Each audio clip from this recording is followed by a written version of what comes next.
Hello, my name is Medina and I'm from Bliss, the national charity for all babies born premature or sick in the UK. Today we're going to be talking to Manuella and Kemi about their experiences of neonatal care as Black parents. Thank you so much, both of you, for joining us. We've had the opportunity to talk about these kind of themes and issues before, so thanks for coming back again today for this In Conversation podcast. We're here to talk about the impact of your experiences on your mental health and how this impacted your story. But we also want to know what would have helped you and your family during this time, at the time that you were in hospital and now as well. So if you could tell us a little bit about your experience of neonatal care. Kemi, I'll go to you first. Yeah, good afternoon. My name is Kemi, and thanks for having me here. I have my baby when he was 24 weeks and 1 day, prematurely, which was extremely premature. I wasn't expecting it, and there was no plan for that. We had plans for about 4 months down the line, and it came early. And they were twins, and sadly we lost one. And then I ended up in the neonatal unit. It was a big shock for me. Everything collapsed before me. It affected my mental health, and my partner as well. So on the neonatal unit,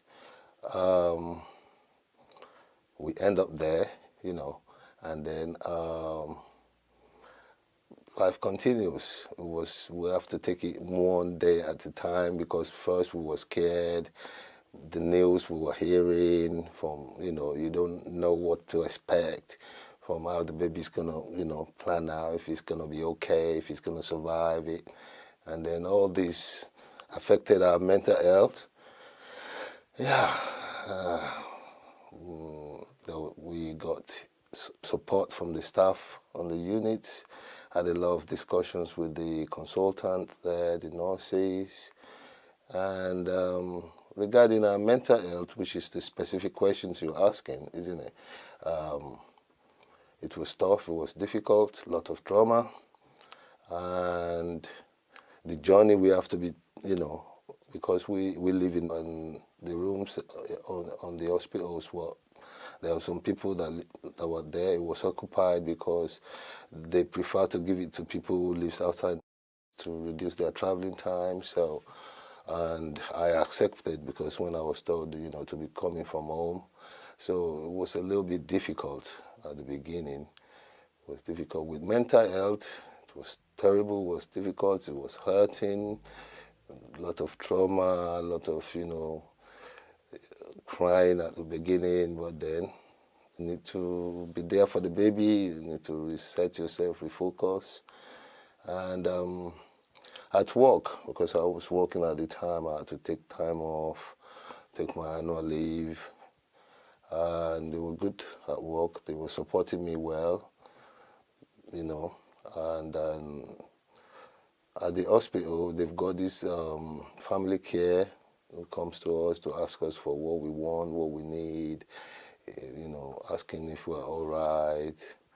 But it was difficult, It's difficult, but we went through it, like I said, step by step, day by day, and here I am today. Survival. I really want to acknowledge and just say how sorry I am for the loss that your family had of it was your daughter, wasn't it? Yeah. And I can imagine that must have been, like you said, really traumatic. Oh, it was. Yeah.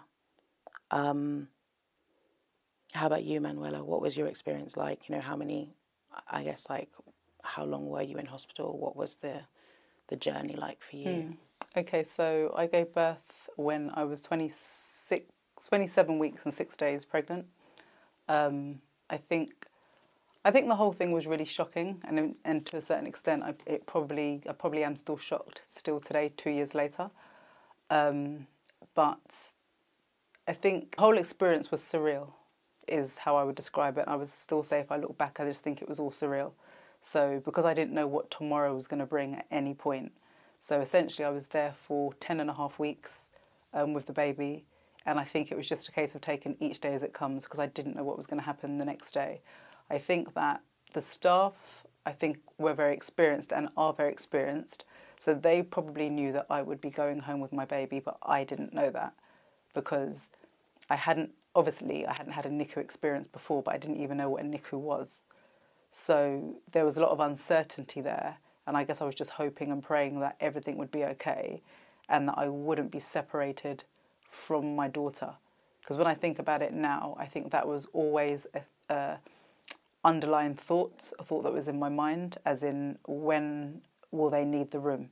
Because they literally, give you that disclaimer. So because I live about 40 minutes drive away from the hospital with no traffic, essentially, I think they saw that that was my greatest fear, if anything, that I would be separated from her.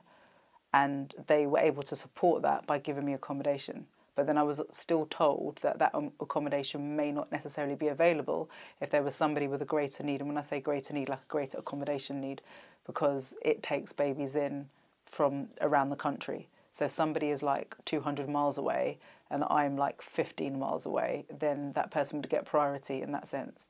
So that was a bit, I always had that sort of hanging over my head in that sense, and not knowing. But then, just taking it day by day. Yeah, that's what I'd say. I can imagine that would be really difficult because it's the thing hanging over you of like, I feel like I'm secure in this accommodation, being close to my baby now, but anything could happen. Yeah. And already feeling like anything could happen Yeah. is like, that's an overwhelming feeling of like apprehension. Yeah. And like not having security. Absolutely. Yeah.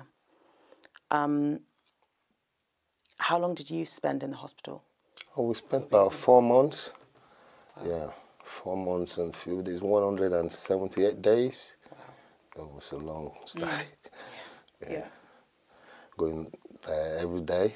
A lot of stress. But, we can't leave him there, so we've got to visit him every day, do our best for him, give him some milk and, cuddle him when it was appropriate. Yeah.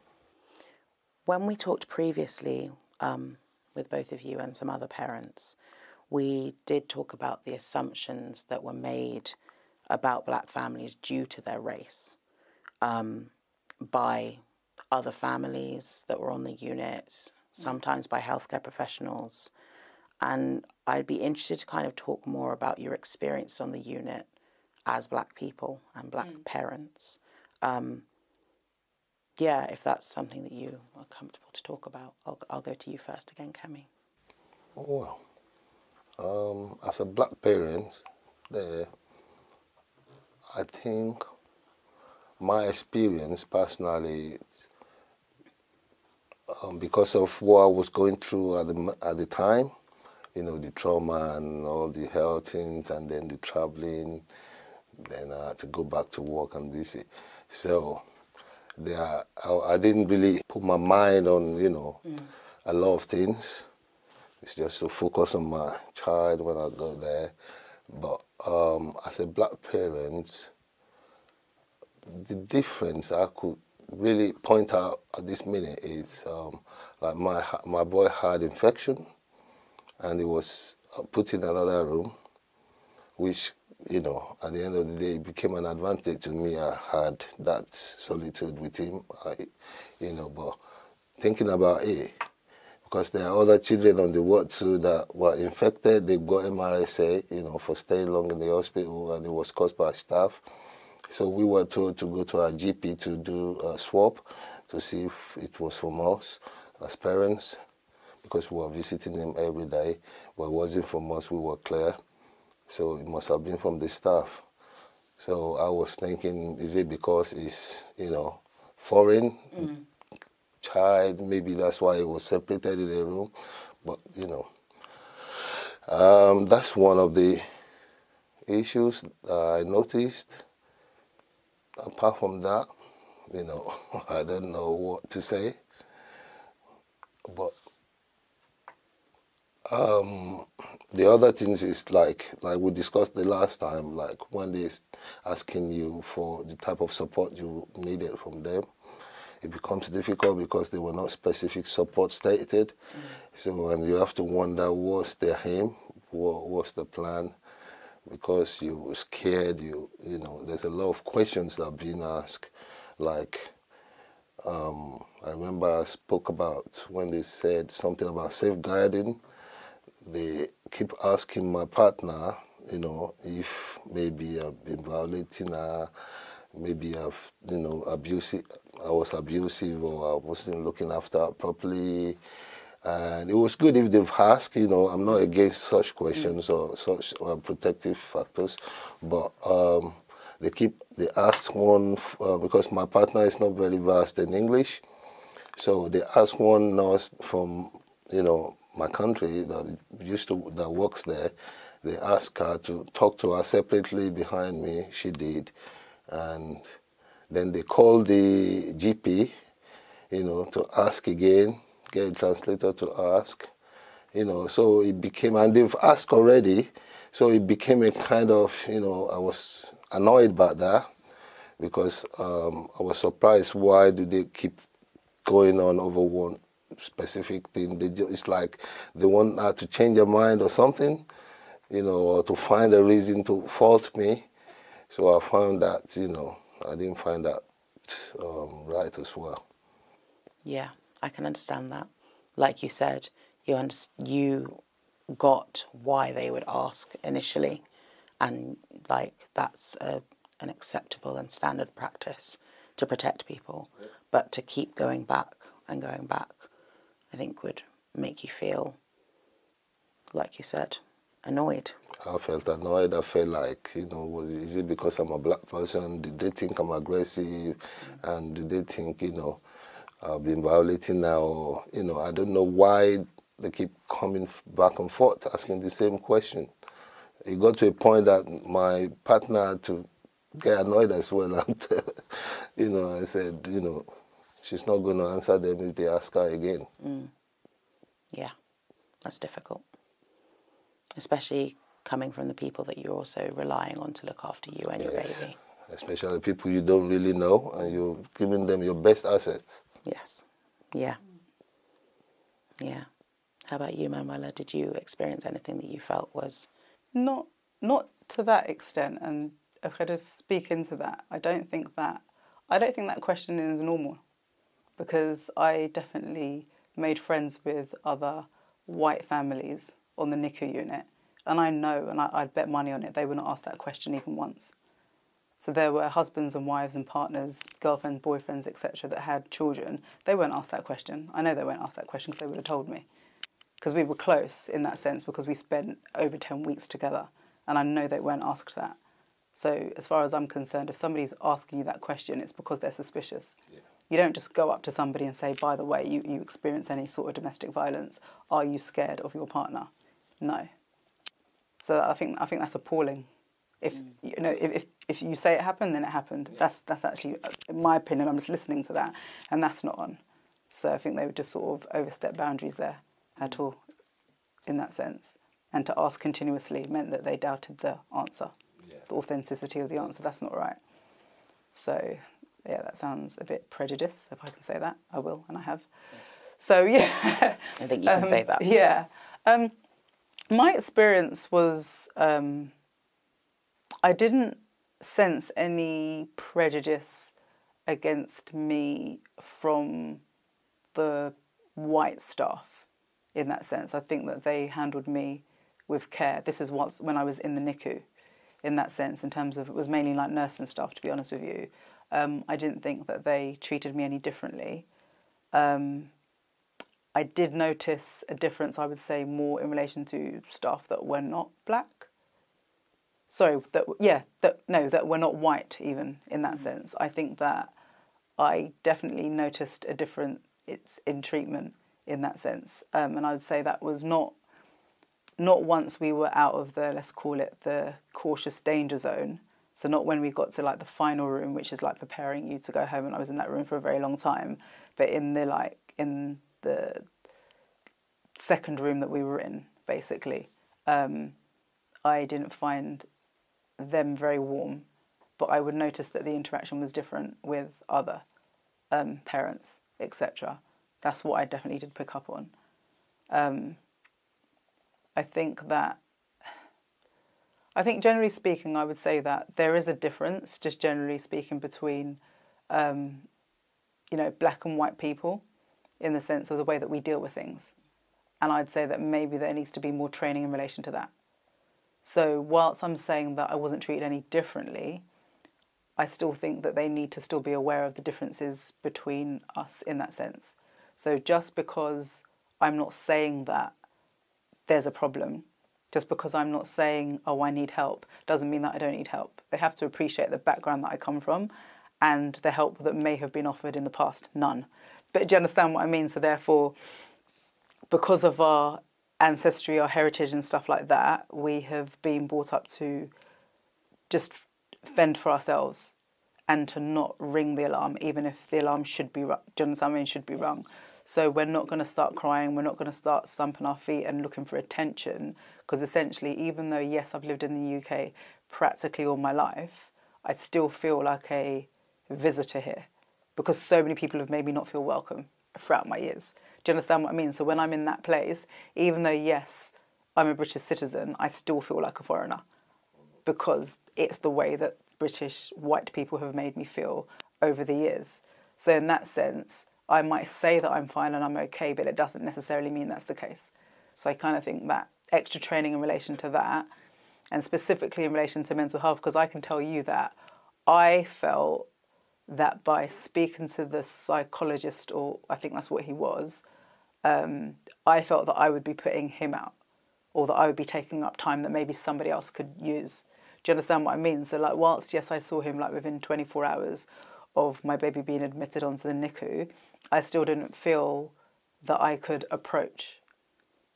So maybe he was waiting to be approached, which was never going to happen. Yeah. Do you understand what I mean? So I just think that given the length of time that I was there, to see him once probably wasn't sufficient, but at the same time I didn't feel confident enough to think that I should be using up this free service.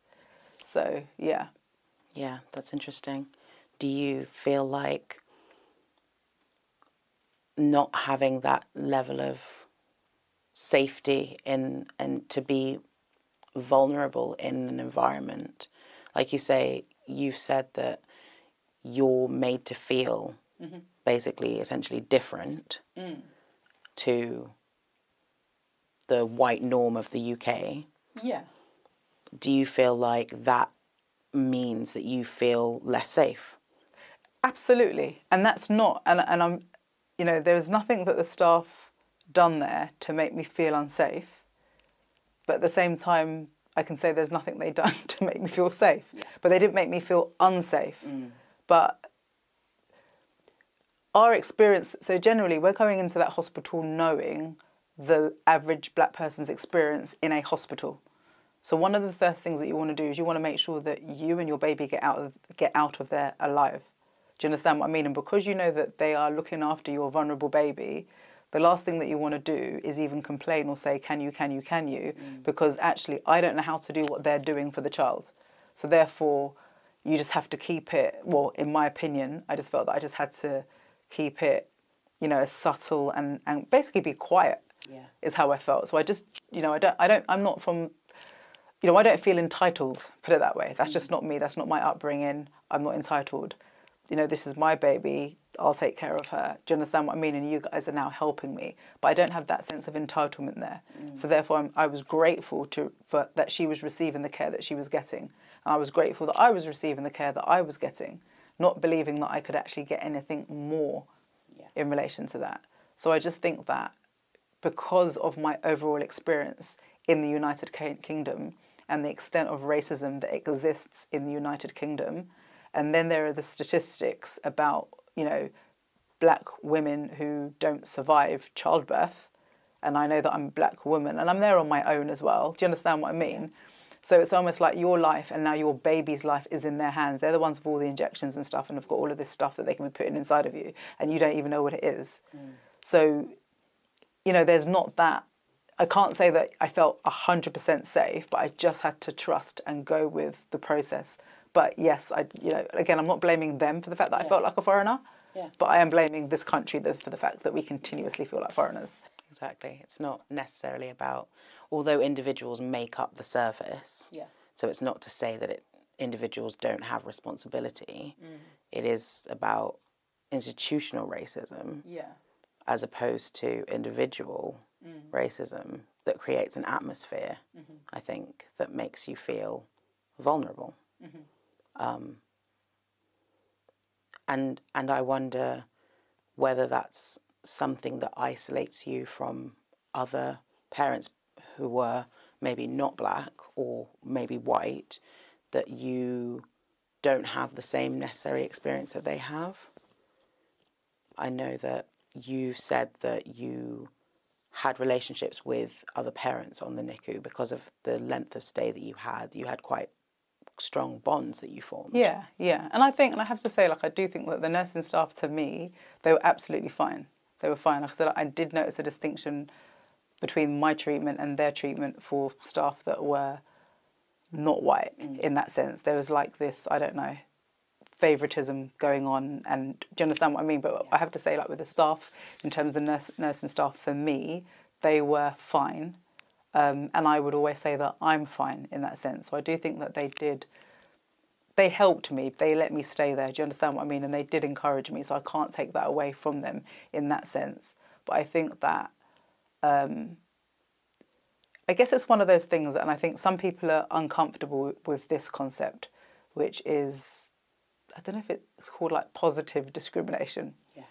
Do you understand? Some people don't like it. I appreciate it. It's cool. Do you understand what I mean in that sense? Because at the end of the day, I don't, because of my lived-in experience in the United Kingdom, I'm not a white person. So therefore, you can't treat me as if I am one. Yeah. Because that's not everything that's inside of me, my whole cognitive, my whole emotions and stuff. I don't feel like I'm a white person. So you can't treat me like I am one in that sense. I think there has to be an understanding that actually, because I'm a black person with a black lived experience in the UK, I might actually be feeling different. I might actually be feeling vulnerable. I might actually be feeling insecure because I'm black. So you can't make the assumption that I feel like I'm white, because I don't. So whilst I'm saying that, yes, I was treated the same as everybody else, I don't think that they discriminated against me. And I guess what I'm saying is that maybe they should have. Yeah, it's about equity, In a not positive equality. way. Exactly. Whereas a white person might look and say, that's not fair. Well, you have a different experience to me. So it's not about what you think is fair. You've been treated a particular way all your life because you're white in this country. I can't be treated the same way as that because that's not my experience. Do you understand what I mean? We have different needs. I'm here feeling vulnerable, feeling scared. I don't think that you're feeling that because you were just entitled to everything this country has to give, whereas I feel that I have to fight for it. So we've got different emotions and different stress levels that are happening. So therefore, yes, I do need to be treated differently. And I know that some black people and some white people may not like that, but I'm just saying this is my reality, so I'm saying it. I think, yeah, it's about equity. We don't start from the same place. So... I think the staff might need more training. Yeah, they will look at equity, diversification, and they think they're doing the right thing. To them, they might be doing the right thing, but might not be enough. Like, equity is the best when everyone's different. Yeah.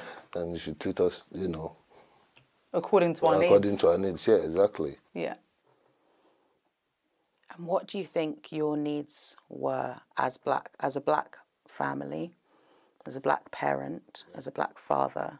What were your needs that you think, in an ideal world, could have been made space for? Well, in an ideal world, I want a peace of mind, I want safety, and I want that kind of support that, will be there when I need them. Like, I wasn't expecting to have the baby so early, so it affected my finances. So probably I need more support regarding finances, going to the hospital every day, burning fuel. And yeah, they did try to, they told me to, tell them if I have any issues, and I discuss it with them on some levels. But depending on how they understand it, or because what I've seen is they probably got like a tick box they follow. So if they ask you this, it's like when they come around and they ask me for what type of support I'll be needing, and I say, what have you got to offer? Because, you know, I was scared. I don't know what sort of support they're going to offer me, and then with the experience of the way they're asking regarding safeguarding, so I was careful, and like she said, lived in experience in the UK.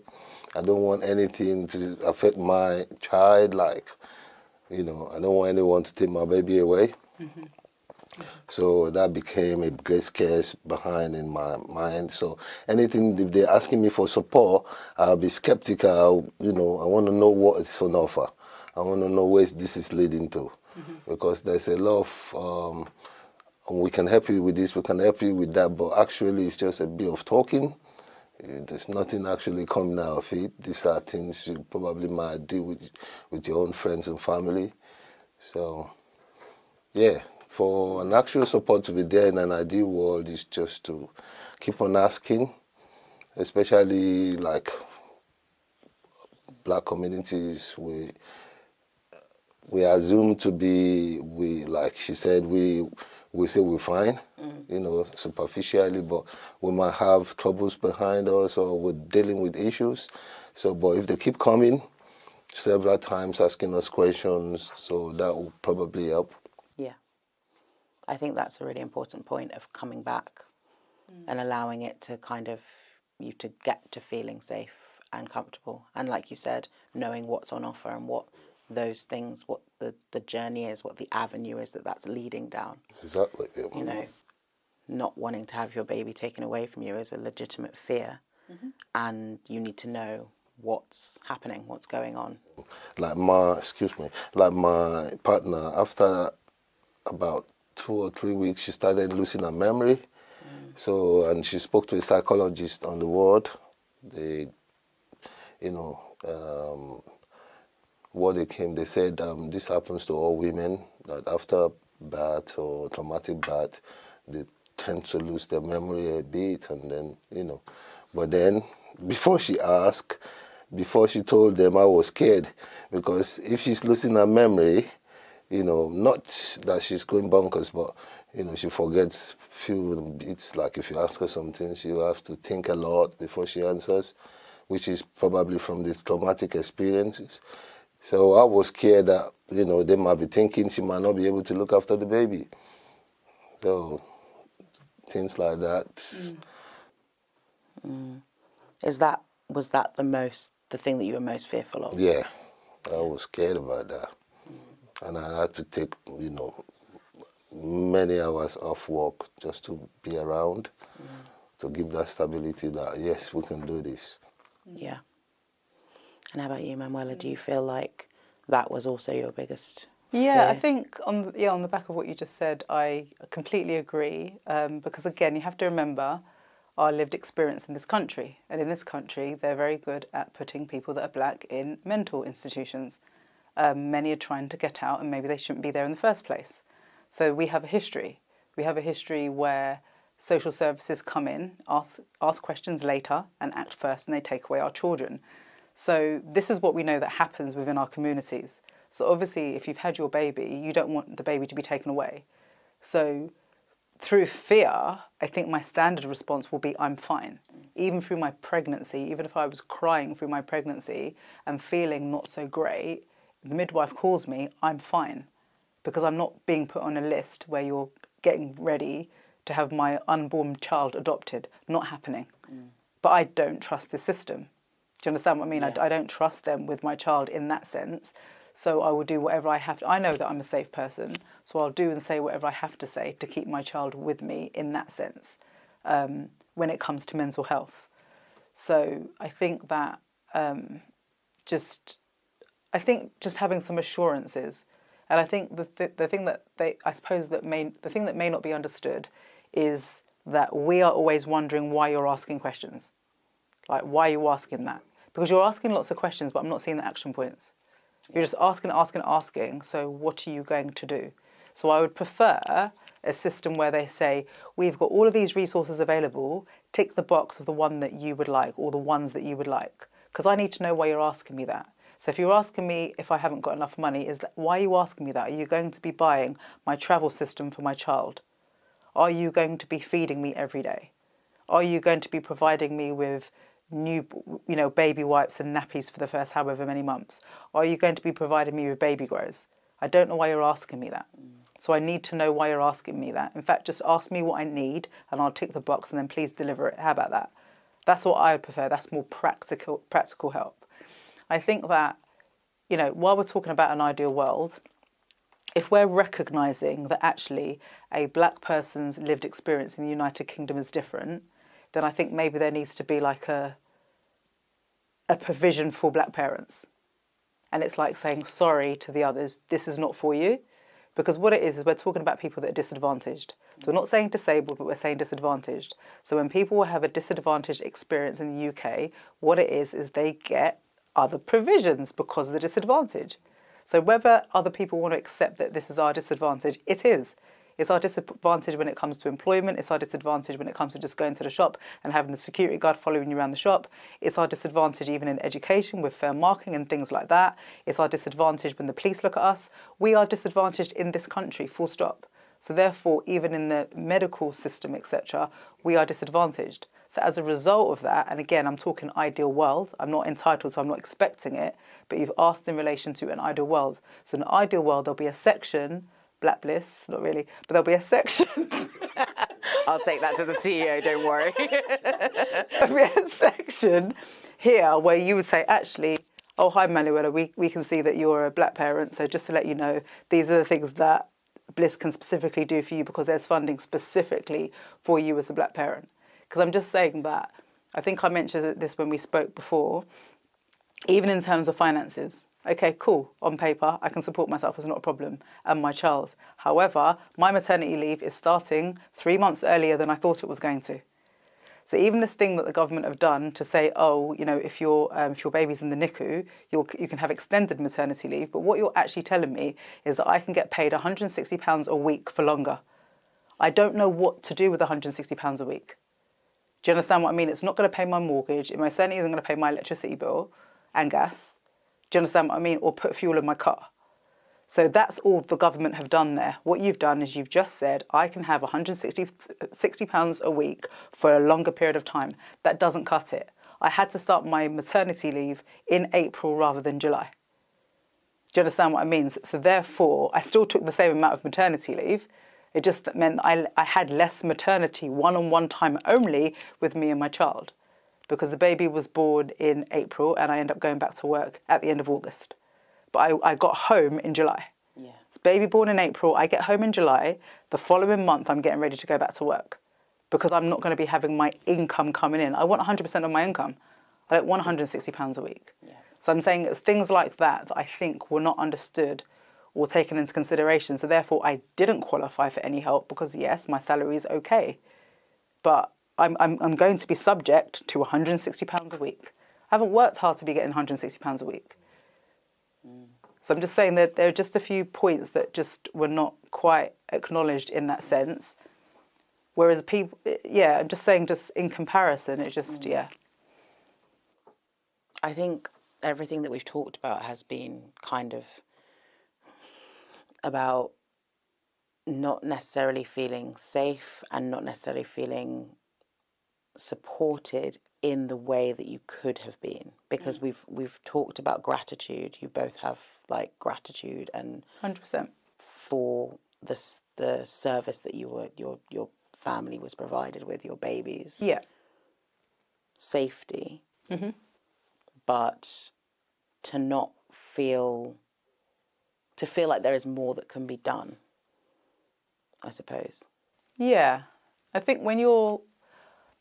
I think that even, for example, somebody like you that came into the hospital to even speak to us, to say, look, we're actually an organisation that specifically helps in relation to this, because they did signpost us to Bliss. They did signpost me to Bliss anyway. Here's the Bliss website, have a look at it. Like, I've got time for that. Go research all of these pages that tell you all about having a premature child. I haven't got time to do that. I'm not back at uni. I've got a baby and I'm trying to express milk. I know at that time, yeah, You've got to research express Bliss. milk, you're No. worried, you're going up and down. You need physical person. Bliss needs to come. Yeah, to be in front of you and sit you down. Exactly. And, you be there with us during our break. You bring us a drink and and a biscuit, and have a conversation with us while we're there. I can't be going online and having a look at all of this. I don't even know what Bliss is. Yeah. But if you come in, you're now there, and then we know that literally you're our person. Yeah. And I would feel safe in that because I know that you're not everybody else's person. Yeah. You're there specifically because you've identified the need in the United Kingdom for people of black, African, Caribbean descent. So you're specifically there. And then when I look at you, I can identify because you look like me. And then I know that you've got, I'll be honest with you, I'm not going to think that you're trying to take my child away from me. Yeah. Because I now know that you're here. I'm not going to think that you're just taking notes to go and call social services to say, maybe you need to give respite, foster care, or whatever it is. I can trust in that sense. Otherwise, we're just sort of second guessing and hoping for the best. Yeah. Do you think that person needs to look like you? Does that person need to be black to offer you that support? Yes. it would be better, yeah. To me, it doesn't really matter, but, it's the conversation that matters. Yeah. But if it was a black person, it would be better. There'll be, at least you can trust quickly. Yeah. It's like, look, at the end of the day, I'm not comfortable. I'm not menopausal, but I'm also not comfortable speaking to a man about the menopause that wants to give me advice. There are many out there that are doing that. I'm not going to talk to you because you don't have a womb. Yeah. And likewise, like I'm saying, you don't have my lived experience. So yes, I think it's great that you're a person that's here to help. But the truth is, I don't think you have my lived experience. If we're going for an ideal, I'd like you to be black. Yeah. Yeah. I think that's fair. And and equally, I would say that I think that it's good to have men and women. I'll talk to a woman, you can talk to a man. Your wife can talk to it. No, but do you understand what I mean? Because he'll have your lived experience as a man. I mean, that's just me putting that on you, what I think is best. Yeah, and it's best, like I said, you can trust quicker, you can build a relationship, a trusting relationship quicker than if there's the other occasions. But at least get someone there, Yeah. It's the conversation that matters and it's what we discuss about. If I know that it might be a white person, but if you know what you're doing, if you're trained in the way to, make those conversations right, I'll be okay. Yeah. And I'll just still go one step further and say, no, hire a black person. Unless there's a shortage of black people that are looking for employment, hire a black person. No. Yeah. I'm talking about empathy here. I'm talking about someone that's had the lived experience. Yeah. No. They can apply for a different role. Yeah. You're nicer than me. Yeah, I think getting someone there is better than, nothing at all. Yeah. And I'm just saying get it right in the first place. How about that? Yeah. My last question is about other black families who are on the NICU at the moment or in neonatal care at the moment.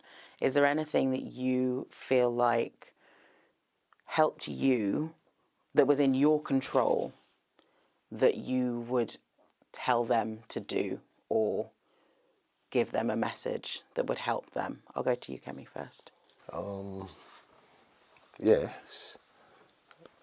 And then that is, I will tell them to start a side kind of conversation with the staff, to state their needs and to tell them that, we might be feeling this way. It's not necessarily, it's like the living experience we had. That's why we're feeling this way. It might not necessarily lead to a negative outcome. So I'll tell them to state their preferences, like if they could discuss with the consultant or the staff that, they want maybe an African or a black person or a minority person, depending on, their preferences, that they want to be talking to or as their point of contact to, express their feelings. Yeah. How about you, Manuela? I think my advice would be just to be present and to stay present. And I think maybe that's the thing that probably went in my favour for me and my daughter in that sense, that I was always present. and to the extent that they were usually telling me to go and get some sleep because I was there 24/7 if I could be. Do you understand what I mean? I was there, that was always sort of coming in at whatever o'clock in the morning because, you know, my daughter should have been inside of me and she wasn't. So therefore I had her in my top around the clock, although I was encouraged to go and sleep, and I can understand that because I'm trying to express milk and I need to be 100% for my child. So I would say that even if they're feeling that they don't want to be there because they might not be like, you know, quite feeling the atmosphere and stuff like that, I'd say just be present for your child. That's what I'd say. Because I think over and above, that's why you're there. Let them do whatever they're doing. But I'm just saying, just be present, persevere, stay there. Just do the best that you can do for your child. And yeah, if they've got something they want to say, they can say it. But I'd think be present because then you can see what's going on. Yeah. Yeah, and then that's also kind of another thing, which is that you feel like you have to be there because it's not necessarily safe for you to not be. I think it's good. It's that, and I think it's good for people to see that you mean business in relation to your child. Yeah. So in other words, this one's not neglected. I'm watching. I'm her mother. Sometimes you just need to be present. Just as parents, when they take their children to school, it's probably better that you're present than not present, so that everybody around knows that you might be coming at any time. And I think also that might break down some incorrect stereotypes in relation to how much we care, because they just may not know what we're like in that sense. They may see us as different. I'm not saying they do, but they might. But I'm just saying that if you're present, they will see you more. I think they'll identify with you as being more human. Yeah. They see that you're bonded with your child. And they'll feel you as well. Rather than sometimes, because of our lack of trust, we might sort of give off this kind of energy as in, we don't trust you kind of thing. So therefore, there's a bit of a barrier that's there. But if you're present and you continue to come, I do think that the heart that they have for you will just grow because you're there. And we are all just literally human. Yeah. So I just say, just be present and they'll get used to you. How about that? And then to add another point to that, the more you're present, you can wash over the processes. Yes. Like for my child, there was a time that because he stayed long on oxygen for about 3 months, so there was a time they were reducing the oxygen, weaning him off, and the nurse came there and did a mistake and put it like, instead of like 1, she put it on 10. So I don't know whether she's read it wrongly on their notes. But when we got there, and I noticed that, you know, I corrected her, and there was another time, his nose was blocked. I can hear all this sound, so I told them to check the tube and clean it. And while they were cleaning it, the tube has been blocked for days. It was blood, you know, it was blood stained. So actually, it wasn't taking oxygen for about 2-3 days. Be present. Be present. Yeah. And how about for those parents who can't be present for other reasons, you know, other children that they're caring for, they actually, you know, are the other partner and they haven't got annual leave to take? Or is there anything else that they can do you think? They need to ask the hospital, is there anything else that they can do? Because they need to be present. Yeah. So the advice doesn't change. You need to be present regardless. So that what I'm saying is there needs to be hopefully charities or help or assistance somewhere. There needs somehow talk to a family member about looking after the other children, even if the children are toddlers themselves, because I know that's so difficult. Be present as much as you can. Yeah. So I know that it can be a difficult situation, and what can they do to be present? Do whatever you can do to be present. So literally it might mean just getting the extra support, that kind of thing. Yeah. But I think money is a barrier. Yeah. Money is a barrier because at the end of the day, there's a nursery right across the road from the hospital, which is too expensive for anyone to send, for most people, I've got to say, to send their children to. So maybe if there was that kind of facility, because I think that there is an issue in relation to siblings, what can you do? Do you understand what I mean? Yeah. So if it was me, I've got a 2-year-old, and what if I was pregnant now, premature labour happens, etc. What do I do in relation to the 2-year-old? Because I don't want to neglect the 2-year-old that wants me to be there, but I also need to be here. So what I would say is, can there please be some help in relation to that? Yeah. Where can I put this 2-year-old so that she's close to me, but obviously not too close within the vicinity where there's now a risk? But I need that help because I think we need to be present as parents. As fathers and mothers, we need to be present and not lose our jobs. Exactly, yeah. And not lose your jobs. Exactly. Yeah. To more protection from the government in relation to that. They need to find the money. They found the money for furlough. Find the money for this. Yeah. Okay. You're right. Yeah, you're right. A manifesto. We're here. We're here for it. Yeah. They find the money when they need it. They find the money to fund wars. Yeah. Find the money for this. Yeah. Yeah. If a war breaks out in relation to their brothers and sisters wherever they are, they're going to get the money in relation to it. Well, we're here and we're British. Fund it. Yeah. Yeah. That's true. Thank you both so much for joining us today for this Bliss in Conversation and for everything that you've shared. Really appreciate you being open and honest about your experiences and your thoughts and your feelings about neonatal care, about being Black parents, about everything, really. So really appreciate it. Thank you very much. Thank you. Thank you for being here. So, yeah. Thank you. Cheers.